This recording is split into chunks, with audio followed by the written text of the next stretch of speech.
What's good, guys? Welcome back to the last minute predictions, where we judge our last and final predictions based off of the face-offs, how the fighters look on the face-offs, on the scales.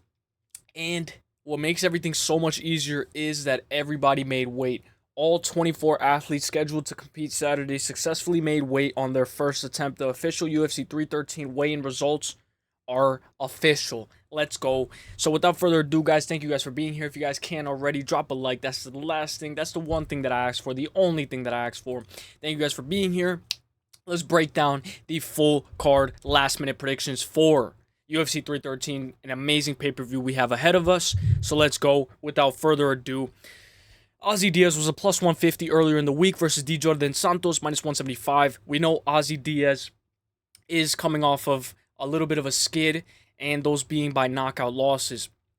Ozzy Diaz currently is a plus 160. Djorden Santos is a minus 190. All of Ozzy Diaz's wins and losses are inside the distance. He has never went the full 15 minutes ever in his entire career.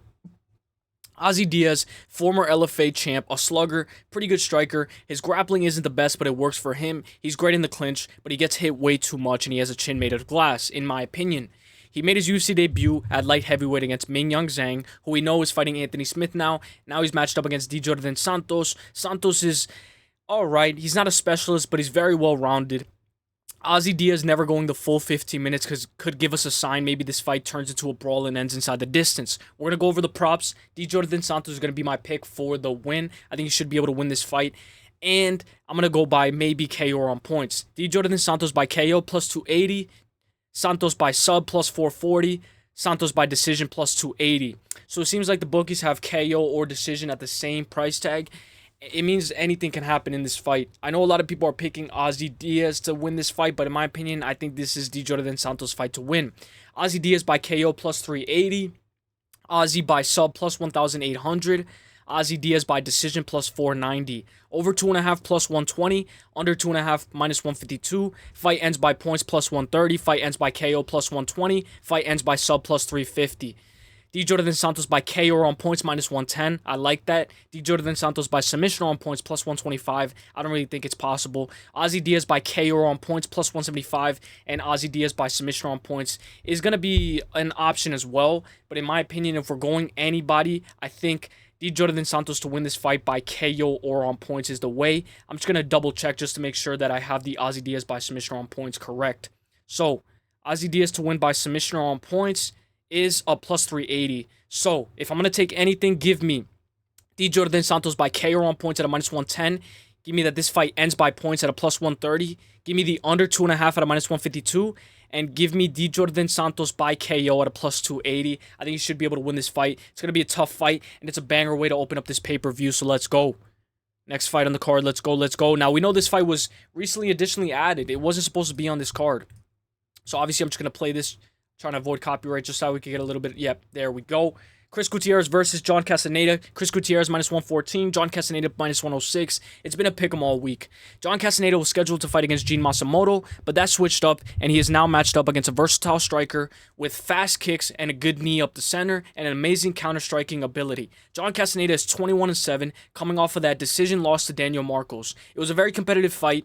Castañeda is fast, great movement, and will be looking to apply pressure. John Castañeda might be able to take Gutierrez down, but I think Gutierrez should be able to get right back up and cruise to a decision. Let's go over the props. Gutierrez by KO plus 650. Gutierrez by sub plus 3,000, which is insane because you never know. Sometimes this fight could get a little ugly and it could get into a scramble. Gutierrez by decision plus 140. Castañeda by KO plus 700. Castañeda by sub plus 1,100. Castañeda by decision plus 180. Over 2.5 minus 340. I enjoy the over 2.5. Under 2.5 plus 240. I don't think it's that likely. Will this fight go the distance? Yes, minus 300. No, plus 220. Gutierrez by KO on points minus 115. Gutierrez by sub or points plus 125. Castañeda by KO on points plus 110. Castañeda by sub or points plus 135. So it seems like the bookies are giving you a lot of value no matter what you pick. Give me the double chance. Gutierrez by KO on points at a minus 115. Give me that this fight goes the distance at a minus 300. And give me Gutierrez by points at a plus 140. I'll take Gutierrez to win this fight over John Castañeda by 29-28 unanimous decision. But he needs to keep this fight on the feet and do not settle for getting taken down. He got taken down by Song Yadong, and he was holding Song Yadong in order to not transition. I need you to be eager to get right back up to your feet. Get up, up, up, up, up. As soon as your butt hits the mat, get up, up, up, up, up. The only thing you should be worried about, Gutierrez, is striking in the striking department, keeping this fight on the feet. Let's go, Gutierrez, by 29-28, unanimous decision. Let's go, my guy, let's go. 644, an absolute banger matchup as well. We know that this card is going to be stacked from top to bottom. One thing that I really enjoy about all these cards is the face-offs. The face-offs are very important. When we look at Francis Marshall and Mairon Santos face-off, one thing we could say is Francis Marshall was a plus 295 earlier in the week, and Mairon Santos was a minus 360. Now, Mairon Santos is a minus 320, and Francis Marshall is a plus 245. So both of these guys have shrinked. Their price tags have shrunk. Mairon Santos is coming off of that successful UFC debut over Con Olfley. Left hook into ground and pound, round 2 TKO. Beautiful. Santos has great volume, good selection and strikes, but tends to be more of a counter puncher. Good power, great takedown defense, and great resilience and a good left hook. Francis Marshall is a hard grappler with fast twitch muscle reflexes. Always looks to shoot at the right time. Strikes until he finds the opening for a shot. Very accurate, explosive takedowns, and he has a negative striking differential, but I think it's going to be a very competitive fight. Once on the ground, he can transition very well. Francis Marshall's most recent bout is a win over Dennis Bazooka, who we know trains with Aljamain Sterling. Francis' wrestling was put on full display in that Bazooka fight. Mairon Santos is the pick, but he is a massive favorite, and one takedown changes everything. Mairon Santos can work, and make Francis tired by forcing him to shoot and keep him on the feet. Santos is a better striker, and he should be able to force him to shoot desperation takedowns, but be careful not to get your legs taken down to the mat. In my opinion, I think Francis Marshall has a very good chance in this fight, but we have to look at what Mairon Santos has to offer, the counter-striking ability. It's his UFC debut, so it's going to be hard for him, and it's a pay-per-view. So we know the jitters are going to come around. Mairon Santos by KO plus 210. Mairon Santos by sub plus 1,900. Mairon Santos by decision plus 130. I think this fight's more than likely going to go the distance. Francis Marshall's pretty tough. Marshall by KO plus 1,400. Marshall by sub plus 1,000. Marshall by decision plus 470. Excuse me. Over 2.5 minus 180. Under 2.5 plus 140. I like the over 2.5 at a minus 180. It's a good parlay piece. Santos by KO or on points, minus 280. Santos by submission or on points, plus 105. Marshall by KO on points, plus 340. Marshall by submission or on points, plus 300. Fight ends by points, minus 160. Fight ends by KO, plus 170. So, the bookies are favoring that this fight goes the distance. Give me Mairon Santos by KO or on points at a minus 280.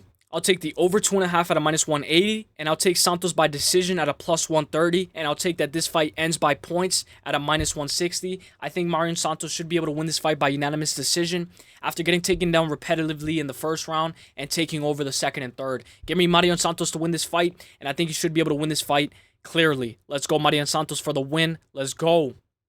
An absolute banger fight right here. Carlos Leal versus Alex Morono. We know Carlos Leal has a lot of steroid allegations after him.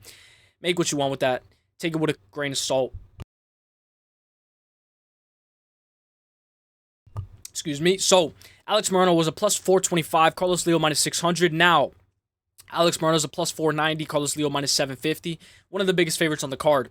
Matched up against the guy who was once always competitive in every fight, Alex Morono. Alex Morono has a good jab, good footwork, but at times he can make questionable decisions at times. He always is in a close scrap and usually survives the full 15 minutes. Good low kicks and a decent one too. Alex sometimes needs to come in with a great game plan, but he's always willing to scrap. And I think he just spends a little bit too much time in the pocket. Alex Morono might be a little chinny, but Alex Morono looked terrible against Nico Price, and he lost a split decision to Daniel Rodriguez. Carlos Leal is a massive favorite because of his most recent fight against Renat Fakhretdinov. Some could say it was a very close fight and it could have went the other way. 27 fights for Carlos Leal. Great striker, great takedown defense, and amazing cardio. Very durable as well. Renat shot over and over and over and over again, and Leal defended 17 takedown attempts from Renat. So we know Alex Morono might not be able to take this fight to the ground. Let's go over the props. Carlos Leal by KO minus 105. Carlos by sub plus 1,200. Carlos by decision plus 190. Alex Morono by KO plus 1,600. Alex Morono by sub plus 2,400. Alex by decision plus 850. Over 2.5 plus 100. Under 2.5 minus 128. Will this fight go the distance? No at a minus 168. Yes at a plus 132. I like no. Fight ends by KO minus 130. Fight ends by points plus 125. Carlos by KO on points minus 470. Carlos by sub or points plus 145. Morono by KO on points plus 600. Morono by submission on points plus 650. So, with this fight right here, I like Carlos Leal by KO at a minus 105. Carlos Leal by KO or on points at a minus 470, just in case. The under 2.5 at a minus 128. And that this fight doesn't go the distance at a minus 168. Let me know what you guys think. I think Carlos Leal should be able to finish this fight inside the distance. Give me Carlos Leal by TKO. I'll go late third round TKO. Let's go. Now, one of my most anticipated fights, 6 best bets. If you guys have been watching it, you know Bruno Ferreira is on it. And he's on it to destroy Armen Petrosyan. But when we look at the face-offs, this is why it's very important. Armen Petrosyan looks massive, and he looks taller by miles. Bruno Ferreira, plus 116. Armen Petrosyan, minus 142. This fight screams war. Armen Petrosyan is coming off of the wrong end of a Sharal Magomedov spinning back fist KO. Bruno Ferreira showed holes in his last fight against Abus Magomedov where he got submitted. We know Bruno Ferreira destroyed RoboCop, and sometimes he can wait for that perfect shot, and he's a powerhouse. And he can tend to gas at times. We have to mention how he got subbed in his last fight against Abus Magomedov.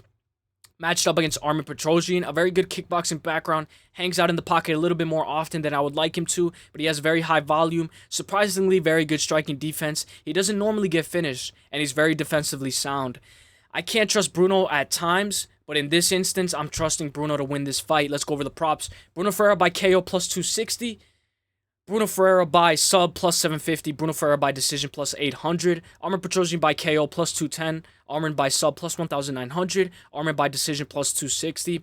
Over 2.5 plus 128. Under 2.5 minus 165. Fight ends by KO minus 140. Fight ends by sub plus 600. Fight ends by points plus 165. We know Armen Petrosyan has 1 takedown in his entire 7 fights in the UFC. Will this fight go the distance? Yes, plus 172. No, minus 125. I think this fight doesn't go the distance at a minus 225. Let's go over the props. Give me Bruno Ferreira by KO at a plus 260. Give me the under 2.5 at a minus 165. Give me that this fight ends by KO at a minus 140. And give me that this fight doesn't go the distance at a minus 225. Let's go Bruno Ferreira for the win. I'll go by late third round TKO. But we know that under 2.5 might be playing with fire, so be careful with this fight. I'd rather just take that this fight doesn't go the distance. Nice little parlay piece. Play it safe. Or just take Bruno Ferreira money line just in case it gets a little sloppy and it goes the distance. Let's go Bruno Ferreira for the win. I like money line as well. I think money line is the safest option for Bruno Ferreira. Now, by far, one of my most anticipated fights on the entire card, guys. I get so excited whenever I break down this fight. Joshua Van versus Rei Tsuruya. We know Rei Tsuruya is an absolute demon versus Joshua Van. He does that little karate stance, which is kind of cool in my opinion. Rei Tsuruya was earlier a plus 145 earlier in the week, and Joshua Van was a minus 170, and he shot up all the way to a minus 200, and now he's all the way back down to a minus 172, and Rei Tsuruya is a plus 140. Rei is a good grappler, a hard wrestler, decent hands. His bread and butter is the takedowns and shot selection, and great ground and pound, and he transitions really well. He doesn't have to worry about his cardio. His most recent bout is a win over Carlos Hernandez at UFC 303. Although he only got 3 takedowns out of 8, he only got 3 out of 8 takedowns, which is a bit of a red flag considering he needs to grapple heavy in this fight. He's a very good grappler, and I think he's a better grappler than Djorden. Matched up against Joshua Van, a great volume boxer, great takedown defense, only 23 years old. 23 years old versus 22, very good matchup. With 14 pro fights for Joshua Van, a lot of miles for his age, scrambles very well, and he looks amazing every fight he shows up. Look at his last performance against Djorden. He lost the first round, but then he goes into 3rd and 4th gear, and he ups the pace in the 2nd and 3rd round. Joshua Van, please do not shoot for a heel hook, bro. If you shoot for a heel hook or a leg lock, bro, I'm going to freak out. Cody has a lot of success early until he gasses, but the blueprint is there to beat Van. In my opinion, if Rei decides to grapple hard and he has the cardio, he can have a lot more success than a lot of people imagine him to. Rei is undefeated, and we know the undefeated prospects have a win rate of 33% in 2025. Let's go over the props. I think the over 2.5 is perfect for this fight. Joshua Van by KO plus 280. Joshua Van by sub plus 1,700. We know he's always hunting for that. Joshua Van by points plus 160. Rei Tsuruya by KO plus 1,300. Rei by sub plus 750. Rei by points plus 300. Over 2.5 minus 200. Under 2.5 plus 154. Will this fight go the distance? Yes, minus 156. No, plus 124. Fight ends by KO plus 210. Fight ends by sub plus 550. Fight ends by points minus 170. Van by KO on points minus 175. Van by submission on points plus 130. In my opinion, I like Van by decision plus 160. I like over 2.5 at a minus 200. Will this fight go the distance? Yes, at a minus 156. And give me Van by KO or on points money line at a minus 175. I think he should be able to win this fight, and I might place a nice little good live bet after the first round or during the first round. I like Joshua Van by KO or on points at a minus 175. I think it's the perfect money line. If anything, we know Joshua Van's a minus 170, so why not just take money line at a minus 170? I'll just take Joshua Van money line at a minus 170. Let's fucking go. Joshua Van for the win. Let's go, my guy. Let's go. 11:25. Next fight. Let's go. This is an absolute banger fight, guys. Curtis Blaydes versus Rizvan Kuniev. We know Kuniev is making his UFC debut. Curtis Blaydes was a minus 340 early in the week. Kuniev is a plus 280. Curtis Blaydes minus 345. 355. Rizvan Kuniev plus 270. With this fight right here, it's going to be an absolute banger scrap, and I think this fight doesn't go the distance. We know Kuniev has popped for pets before. I don't know if he's still on the steroids or not. Curtis has a great Curtis has a good blast double leg, and he has good single legs, averages around 6 takedowns per fight, and just charges forward. We know Curtis Blaydes got exposed by Derek Lewis for his shot selection. Lewis saw Curtis' takedown attempt from a mile away, and he caught him with a brutal uppercut. Uppercuts are Blaydes' kryptonite. Blaydes has a lot of wear and tear on his body and a lot of KO losses. Matched up against Kuniev. Kuniev has a win over Renan Ferreira, but it was turned to a no contest. His hands are very good pop in his shots, and he closes distance very well, throws wild, good cage control, and he can hold you against the fence and stall out time. With this fight right here, we know Rizvan Kuniev is like rolling dice. He might not perform to his fullest ability. We don't know what we're going to get with him. So with this fight right here, Curtis Blaydes' win over Jalin Almeida was great, and he showed great elbows and phenomenal takedown defense. I wouldn't be surprised if this fight ends by KO. Let's go over the props. Blaydes by KO plus 125. Blaydes by sub plus 1,600. Blaydes by decision plus 210. Kuniev by KO plus 650. Kuniev by sub plus 1,600. Kuniev by decision plus 650. Over 2.5 plus 104. Under 2.5 minus 130. In my opinion, I think the under 2.5 is likely. Majority of Blaydes fights go under 2.5. So at a minus 130, it's pretty good money line. Fight goes the distance. Yes, plus 130. No, minus 166. I think we're all favoring that this fight doesn't go the distance. Fight ends by KO minus 130. Fight ends by points plus 120. Curtis Blaydes by KO on points minus 290. Curtis Blaydes by sub or points plus 170. Kuniev by KO on points plus 320.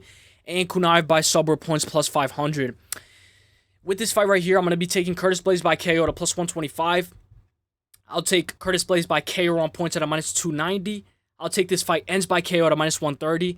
And I'll take the under 2.5 at a minus 130, and that this fight doesn't go the distance at a minus 166. Let's go Curtis Blaydes for the win. I think he should be able to win this fight. It's going to be a very tough matchup for him, but I think he'll be able to welcome the newcomer in successful fashion. Mauricio Ruffy versus Bobby Green, by far one of my most anticipated fights on the entire card. When we look at Ruffy, we know Ruffy has a high guard. He's taller, but Bobby Green is just as tall as well. Plus 425 for King Green earlier. Mauricio Ruffy was minus 600. Now Ruffy is a minus 500. Green is a plus 360. The first thing that comes up to mind is a striker's delight. King Green, Roy Jones style, low hands, good pop in his hands, good shots, good volume, great output. But he can get caught because his hands are very low. He doesn't look to wrestle. Against Paddy Pimblett, he did shoot a takedown, but that's not normal for him. Bobby Green has 11 KOs. And those are normally an accumulation of strikes leading to a TKO. Bobby Green is coming off of that brutal submission loss to Paddy Pimblett by triangle choke, but it was an armbar at the same time. And I don't know why he shot a takedown, but he explained that he shot it because he was already on the way down. Mauricio Ruffy is a flashy striker with a unique style, 11 wins, 10 stoppages. Ruffy is a great boxer, but my favorite weapon in his arsenal is the scissor sweep that he does for a nice little takedown. I don't know if he'll throw it here, but if I see him throw another scissor sweep, I'm going to go crazy. We know he had a bit of trouble against James Lyontop, but James Lyontop has never been finished in the UFC or ever. Fighting Nerds has a lot of hype, as we saw with the UFC 314 press conference. Carlos Prates, Gene Silva, those guys are going crazy. So in my opinion, it's going to be an absolute banger fight. Give me Ruffy to win this fight, and I think he should be able to win this fight by maybe KO or decision. I'll take maybe late TKO, if not by decision. I like the over 1.5 in this fight, but in my bookie, I don't find it. So if you have the over 1.5, it's like a -185. I think it hits. Ruffy by KO -120, Ruffy by sub plus 1,100, Ruffy by decision plus 280, Green by KO plus 900, Green by sub plus 2,200, Green by decision plus 750, over 2.5 plus 128, under 2.5 -164. Will this fight go the distance? Plus 180, no -130, -235. I think this fight doesn't go the distance at a -235. Green by KO on points plus 430 if you want more value. Green by submission on points plus 600. Ruffy by KO on points -350. Ruffy by sub points plus 200. Fight ends by KO -165. Fight ends by points plus 170. So, give me Ruffy by KO at a -120. Just to play it safe, because we know sometimes this guy plays a little bit too safe and he looks like a sparring session. I'll take Ruffy by KO on points as well at a -350. I'll take that this fight doesn't go the distance at a -235. And give me the over 2.5 at a plus 128. I'm going to repeat them all over again. Ruffy by KO -120. Over 2.5 plus 128. Ruffy by KO on points at a -350. And that this fight... And this fight doesn't go the distance at a -235. Let's fucking go, Ruffy, for the win. Let's go. If you can get a knockout, it'll be phenomenal for this pay-per-view. I think you can, my guy. Let's go. Amanda Lemos versus Iasmin Lucindo. We know this is going to be an absolute banger scrap. And when I look at this fight, guys, it screams banger. I know it's women's MMA, but this fight's a banger fight. -126 earlier for Iasmin Lucindo. Plus 106 for... Amanda. Now it's a plus 114 for Amanda Lemos. Iasmin Lucindo -140. Amanda Lemos has very underrated power. Very, very underrated power and very heavy hands. Muay Thai, her takedown defense isn't the best, but it works because she doesn't mind being on her back because her BJJ is excellent. She can't get subbed over. She can get subbed over if you can find the opening on her. We know Jessica Andrade submitted Amanda Lemos in her most recent bout. She lost by submission where there was 2 seconds left in round 2 in an armbar to Virna Jandiroba, but we know Virna Jandiroba is a very good fighter, and she's fighting a #1 contender fight against Yan Chanam. Matched up against Iasmin Lucindo, a hard wrestler with great speed, great clinch, drags you down, transitions through guard very well, and has very good control of pace, and her shot selection is always on point. She can maintain decent top control and work. Her most recent bout is a win over Marina Rodriguez, which was a super close fight up until the pressure and she took over.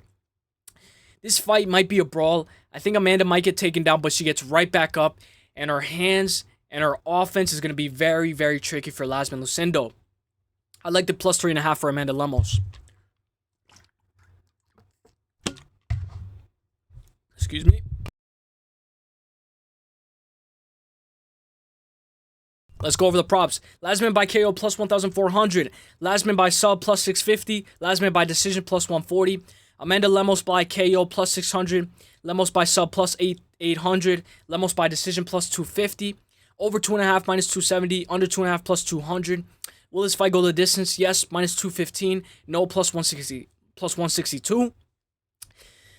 Lemos by KO on points plus 145. Lemos by sub or points plus 165. Iasmin by KO on points plus 110. Iasmin by sub or points -120. Fight ends by points -220. I'll take Iasmin by decision plus 140.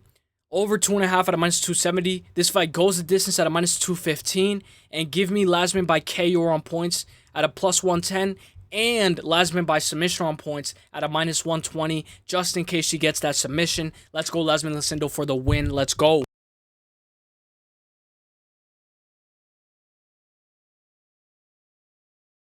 Excuse me, guys. I've been burping, so... Jalin Turner versus Ignacio Bahamondes. Jalin Turner -120. Ignacio Bahamondes plus 120. Now the odds have completely flipped. Jalin Turner plus 104. Ignacio Bahamondes -128. This is my lock of the week, guys. So let's fucking go. No Rebovics. Shit, I don't want you to put the pedal to the metal from first to third. Don't put the pedal to the metal at the end of the second. Come on, Ignacio. Let's fucking go. Jalin Turner's a mystery box. He goes to split decision with Gamrot and Dan Hooker, and he makes fights 10 times more competitive than they need to be. Overall, he has a great movement, a good 1-2, and great distance and range management. This is a very tall fight. Both of these guys are tall as fuck. He subbed both Brock Weaver and Uros Medic with a rear naked choke, and he subbed Brad Riddell with a mounted guillotine choke. Very impressive resume for Jalin Turner already. His most recent bout was a bout against Renato Moicano where he had that in the bag, but then he fumbled the bag. Matched up against Ignacio Bahamondes, an absolute striker's delight. A guy who will always fight for your money, and he won't look for a walk-off KO. Very good volume and output, insane kicks, very good defense, and amazing fight IQ. We know Ignacio Bahamondes lost to Ludovic Klein by decision, but his most recent bout, he absolutely destroyed Manuel Torres, where he was an underdog in that fight at UFC Noche. This fight will be a technical battle, looking for a counter, managing range, and I think the over 2.5 might be able to hit. Let's go over the props. Ignacio by KO plus 250, Ignacio by sub plus 1,100, Ignacio by decision plus 310, Turner by KO plus 270, Turner by sub plus 700, Turner by decision plus 550. These odds are crazy. Over 2.5 plus 122, under 2.5 minus 156. Will this fight go the distance? Yes, plus 166. No, minus 215. Fight ends by KO minus 120. Fight ends by points plus 160. Ignacio by KO on points minus 110. Ignacio by sub or points plus 220. Turner by KO on points plus 150. Turner by sub or points plus 300. In my opinion, I'm going to be taking Ignacio Bahamondes' money line. He's my lock of the week. I'm going to take Ignacio Bahamondes' money line. I'll take the over 2.5 at a plus 122. I'll take that this fight ends by KO at a minus 120. And I'll take that this fight doesn't go the distance at a minus 215. And give me Ignacio Bahamondes by KO on points at a minus 110. Just for a little bit more value. I'm getting greedy. But let's go my guy Ignacio Bahamondes for the win to destroy Jalin Turner. I'll go second round TKO or by decision. Let's go Ignacio Bahamondes for the win. Let's go my guy. Let's go. Now, we know this is by far one of the most anticipated matchups on the entire card. Justin Gaethje versus Rafael Fiziev, by far one of my most anticipated fights on the entire card. I think you agree with me as well. Plus 110 for Justin Gaethje earlier, Rafael Fiziev minus 130. Then a couple of days pass, and Rafael Fiziev is a minus 170, and Justin Gaethje is a plus 138. Considering Gaethje won the first match, the odds are a little crazy for this fight. Dan Hooker broke his hand, and he lets everyone know he's out of the fight. Rafael Fiziev steps in for the rematch. The last time these two fought was in 2023 at UFC 286, Edwards versus Usman 3. We know this may not be as exciting as the Dan Hooker 5-round war, but we should be excited that it's not Renato Moicano or Armen Tsarukyan. We know Armen Tsarukyan said yes, but he wanted a catch weight bout. So credit to Fiziev for being able to make the weight. Gaethje has a college wrestling background, and he used some takedowns in their last fight. He actually managed to get one down. We know that jab was working all day for Gaethje in that third round, and he managed to sweep away on the judges' scorecards with a unanimous decision going for Justin Gaethje. I'm not sure if it was a split decision or unanimous. It was a very close decision. I believe it was split, but Gaethje was able to take it away. Gaethje is hit with almost 8 significant strikes per minute, and he lands almost 7 negative striking differential. But that's his style. He loves to go to war. He has very good low kicks, leg kicks, and a patient Gaethje is always a dangerous Gaethje. His high kick TKO over Dustin Poirier in their rematch was by far one of my most impressive wins from Justin Gaethje, but we do know he has gotten finished in every single round. The first, Charles Oliveira. The second round, the third round, the fourth round, and the fifth round. So, with this fight, it's going to be an absolute banger fight. Let's go. Rafael Fiziev, a technical striker, great Muay Thai, very good, decent accuracy, 86% takedown defense, which will be tested in this fight. I think Gaethje's going to be shooting. His most recent bout is a loss to Gamrot where he blew his knee and he was out for around 2 years, but he had surgery, multiple surgeries, and he's coming back. So a guy with a blown out knee with multiple surgeries versus a guy who's coming off of a 5th round buzzer beater KO. Justin had decent success against Max, even though he broke his nose at the end of the first round. Timing is very important for this fight. We know Trevor Whitman is a great coach with great game planning.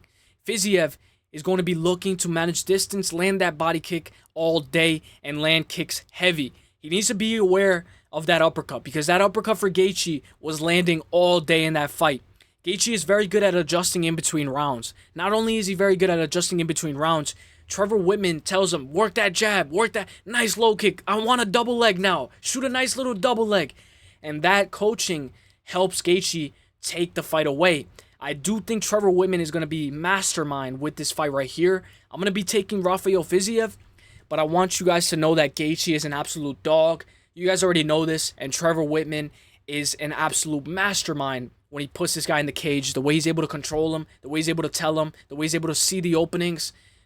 That uppercut might be there all day for Gaethje. Let's go over the props. Fiziev by KO plus 200. Fiziev by sub plus 2,000. Fiziev by decision plus 240.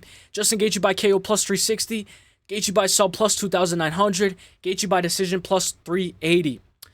That's crazy. Over 2.5 minus 122. Under 2.5 minus 104. Will this fight go the distance? Yes, plus 106. No, minus 134. Gaethje by KO on points plus 140. Gaethje by sober points plus 330. Fiziev by KO on points minus 165. Fiziev by sober points plus 200. Fiziev by points. Oh no, fight ends by points minus 105. Fight ends by KO minus 115. It's a pick your poison type fight. So, I am going to be picking Rafael Fiziev. I'm going to take him by 29-28 unanimous decision. I don't know if Fiziev can knock out Gaethje. If he does, I will be very impressed. Excuse me.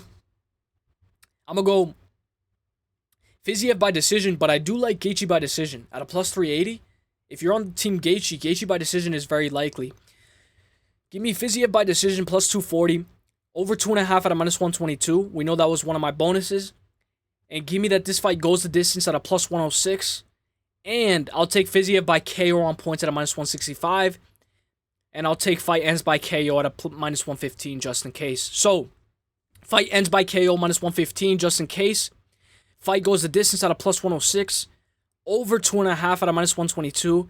And Rafael Fiziev by KO on points at a minus 165. And Rafael Fiziev money line at a minus 170. Let's go for the rematch. I think he should be able to bounce back and get back in the win column. But if Rafael Fiziev loses, he's on a 3-fight losing skid. Let's go. Main event time. 22-26. 22-26. There we go. Alex Poatan Pereira versus... Sorry if I got a little too loud there. Alex Poatan Pereira versus Ankalaev. We know this is going to be one of the most anticipated fights on the entire card. I think this pay-per-view is going to do very good on ticket sales. Earlier in this week, minus 120 for Alex Pereira. Ankalaev plus 100. Minus 115 for Alex Pereira now. And Ankalaev minus 105. The long-awaited main event, Shama. Alex Pereira defending his belt for... I believe it's going to be the 4th time. He's looking to defend his belt for the 4th time.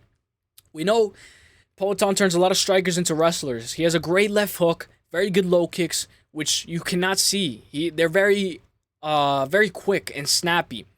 We know the leg kicks are going to be a massive factor in this fight because Ankalaev got his legs chewed up the last time he fought for a belt in Jan Blachowicz. He went to a draw with Jan Blachowicz. Those fast, low kicks will be there for Alex all day. But it might be an opening for takedowns for Ankalaev. But I think they're too fast for Poatan. And I don't think Ankalaev is going to be able to capitalize on catching a leg kick. He might be able to, but I don't think so. Matched up against Ankalaev. A decent striker. Looking for a counter with great wrestling. Very good top control. And once he takes you down, he takes your back. And he's very good at backpacking. Ank averages over 1 takedown per 15 minutes. Which is a massive red flag. If he's standing up with Poatan for 1, 2 rounds, even 5 minutes, if he's standing up with Poatan for 2 minutes, this guy might get knocked out with a nice left hook. A decent striker looking for a counter. He's great wrestling, very good top control, and once he takes the back, he's very good at backpacking. Ank averages around 1 takedown per 15 minutes. Many Ankalaev fans believe that this is a long-awaited bout, and he was supposed to be scheduled to fight him a year ago. Ankalaev will have to wrestle, and he may be forced to strike at times, but he has to shoot. If he doesn't decide to shoot, he will be in for a very rude awakening. Ankalaev claims he doesn't need takedowns, but we all know they will be very necessary. His one loss on his record is a triangle choke loss to Paul Craig with 1 second left into round 3. Everyone who has tried to take down Poatan has had some success. Poatan got taken down in his UFC debut against Andre Michelitis. He got taken down by Bruno Silva. He got taken down and controlled by Israel Adesanya for the entire 3rd round.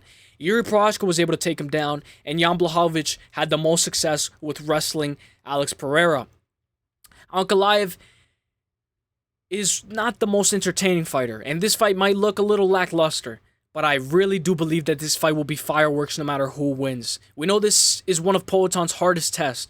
Pick your poison type fight. Poatan by KO on points, or Ankalaev by submission on points. Ankalaev is going to be the pick for me. But we do know it might be Shama time. This is going to be a very good fight. No matter who wins, I'm excited. I'm ready to see this scrap. We know Poatan has that touch of death, and all he needs is 1. He could be losing all 4 rounds. He comes back 5th with a nice left hook or some power like he showed against Khalil Roundtree, he might just put him out. It doesn't matter how many minutes Poatan is losing, he can always come back. Ankalaev by 48-47, unanimous decision for me. Let's go over the props. Poatan by KO plus 150, Poatan by sub plus 1,700, Poatan by decision plus 650, Ankalaev by KO plus 350, Ankalaev by sub plus 1,000, Ankalaev by decision plus 300. Over 3.5 plus 104, under 3.5 minus 130. Will this fight go the distance? Yes, at a plus 174. No, at a minus 225. You guys know that the bonus is that this fight doesn't go the distance at a minus 225. One knockdown in the fight is a minus 290. I think it's likely. Alex Pereira to land one knockdown in the fight is minus 155, which is a good parlay piece, and it's a good piece to anchor at the end of your parlay. Ankalaev to land one takedown. Alex Pereira to land one takedown plus 440. Ankalaev to land one takedown minus 380. But yesterday, Ankalaev to land one takedown was a minus 250. So I already capitalized on that. I think you guys should take Ankalaev to land one takedown, but we do know nothing is for certain in this fight. Ankalaev might not even be able to take down Alex Pereira. Alex by KO or sub plus 125. Alex Pereira by KO on points minus 110. Alex Pereira by sub or points plus 500. Ankalaev by KO or sub. Let me just double check on that. I do think that Ankalaev by KO on sub has changed. We know the odds have been fluctuating all day.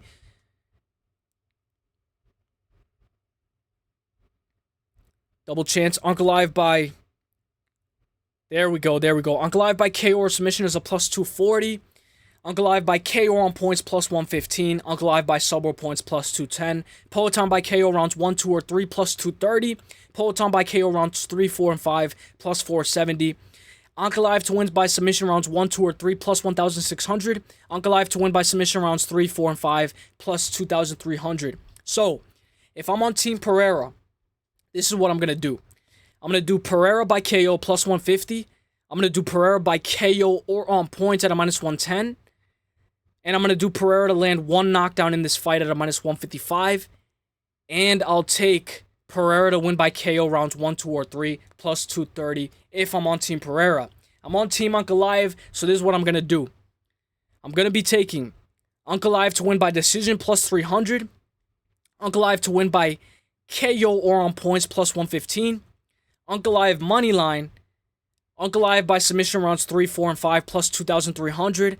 And give me that this fight doesn't go the distance at a minus 225. And I already said it. I will sprinkle Ankalaev by decision plus 300. I like Ankalaev money line, guys, at a minus 105. I'll repeat it all over again. Ankalaev money line minus 105. I'll take this fight doesn't go the distance at a minus 225. Ankalaev by decision plus 300. Ankalaev to land one takedown in this fight at a minus 380. And Ankalaev by KO on points at a plus 115. And last but not least, Ankalaev to win by submissions round 3, 4, and 5 at a plus 2,300. Let's fucking go. May the best man win. Let me know who you guys got. I hope you guys enjoyed this video. Let's go. I got Alex. I don't got Alex. I got Ankalaev to win this fight 48-47 by unanimous decision. But I'm going to take money line because it seems like this fight might end inside the distance. If you guys are taking Pereira, just take his money line, take him by KO. There's some good props. Pereira by KO rounds 1, 2, or 3. Pereira by KO rounds 3, 4, and 5. I think it's pretty likely. Pereira to land one knockdown in the fight. Minus 155. I think it's possible as well. I'll take Ankalaev. Ankalaev to get one takedown.